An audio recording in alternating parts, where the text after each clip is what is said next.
తినడం కూడా ఓ పండగే. మొరాకో మరి మాకో? పూర్తి వివరాలకు చదవండి రేపటి సాక్షి దినపత్రిక. సల్కం చెరువులో ఓవైసీ కట్టిన అక్రమ నిర్మాణాలను తొలగించడంలో ప్రభుత్వం ఎందుకు వెనుకడుగు వేస్తోందని ప్రశ్నించారు కేంద్ర మంత్రి బండి సంజయ్. ఓవైసీ జోలికి వెళ్లాలంటే ఎందుకు భయపడుతున్నారని ప్రశ్నించారు. ఓవైసీ వార్నింగ్ ఇస్తే రాష్ట్ర ప్రభుత్వం భయపడుతుందన్నారు. బీజేపీ సభ్యత్వ నమోదు కార్యక్రమంలో పాల్గొన్న ఆయన ప్రతి కార్యకర్త మెంబర్షిప్ డ్రైవ్లో భాగస్వామ్యం కావాలన్నారు.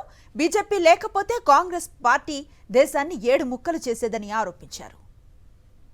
భారతీయ జనతా పార్టీ దేశంలో ఆవిర్భించకుంటే ఇలా 3 ముక్కలు చేసిన దేశాన్ని కాంగ్రెస్ పార్టీ ఈ రోజు దేశాన్ని 7 ముక్కలు చేసి ఎటు కాకుండా చేసే దౌర్భాగ్య పరిస్థితి ఈ దేశంలో నెలకొని ఉండేది ఇలా భారతీయ జనతా పార్టీ లేకుంటే. ఇలా ఓవైసీ అనే వ్యక్తి ఏం చెరువు అన్నది సల్కం చెరువు. సల్కం చెరువులో బాజప్తా కట్టిన అంటున్నాడు.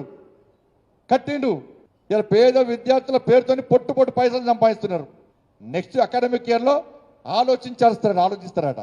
అంటే చేయలేని చవట చేసిన ప్రభుత్వం కాంగ్రెస్ పార్టీ ప్రభుత్వం. ఇవాళ ఓవైసీ వార్నింగ్ ఇస్తే భయపడే ప్రభుత్వం కాంగ్రెస్ పార్టీ ప్రభుత్వం.